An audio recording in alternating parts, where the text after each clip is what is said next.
무엇을 하였느냐? 사랑하는 주님께서 우리에게 물으실 때 우린 과연 무엇라고 대답해야겠습니까?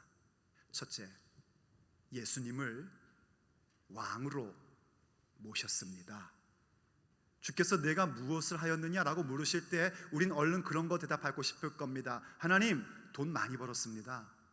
하나님, 저 봉사 많이 했습니다. 하나님, 저 이렇게 멋지게 일했습니다. 이런 답변 갖고 싶을 겁니다. 하지만 주께서 듣고 싶은 답변은 그런 것 아닙니다.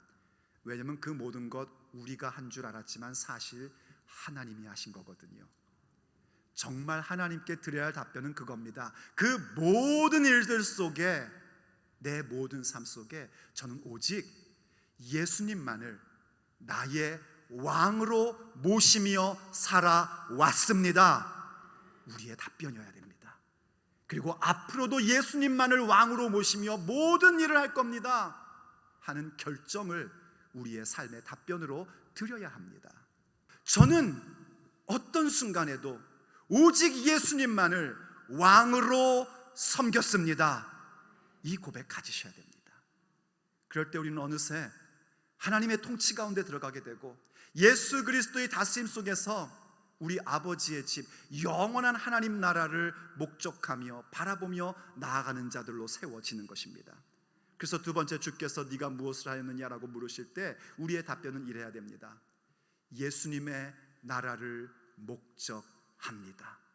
내 인생에서 오직 예수님의 나라를 목적하며 살아왔고 지금으로부터도 오직 예수님의 나라를 목적하며 내 삶을 싸우면서 살 것입니다. 우리의 고백이어야 합니다.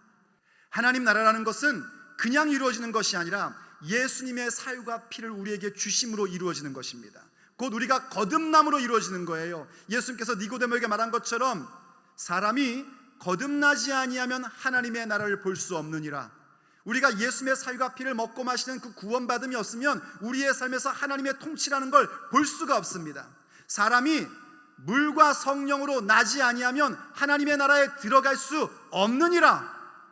그래서 우리는요 정말 하나님 나라를 받아들이는 자가 되어야 됩니다. 우리의 구원이라는 것, 하나님의 나라라는 것은 바로 예수님의 십자가로 말미암아 우리가 속량 죄사함을 받고 하나님의 통치를 바라보며 그분의 나라, 영원한 아버지 집을 바라보는 것이 하나님의 나라를 목적하는 것입니다. 이걸 받으셔야 되는 겁니다. 그럴 때 우리는 주님의 음성이 들리기 시작을 합니다. 주께서 우리에게 그 귀한 음성을 주시고 그 진리의 능력을 체험케 해주시는 겁니다. 그러므로 마지막 세 번째, 네가 무엇을 하였느냐 하는 주님의 질문 앞에 우린 답변해야 됩니다. 예수님의 음성을 들으며 살아왔습니다. 그리고 주님의 음성만을 듣고 따르기를 원합니다. 진리에 속한 자, 예수님께 속한 자는 오직 예수님의 음성만을 듣게끔 되어 있습니다. 그러면 하나님의 나라가 뚜렷이 보이기 시작하고 그분의 통치가 보이며 우리가 가야 할 본향도 보이기 시작하는 겁니다. 언제 그 일이 가능한가? 지금 이때입니다. 주께서 말씀하시는 이때입니다. 지금이 예수님의 음성을 들을 때입니다. 그저 예배당 왔다 갔다 하는 것으로 만족하시면 안 되고 주님의 말씀을 따르는 자로 살 것을 결정하십시오. 우리의 눈이 열리어 하나님의 통치와 다스림과 그분의 능력과 그분의 승리가 보여지기 시작할 것입니다. 그것이 보여질진데 우리의 영원한 목적인 아버지의 집도 우리의 눈에 뚜렷이 보이기 시작할 것입니다. 그리고 여러분은 알 겁니다.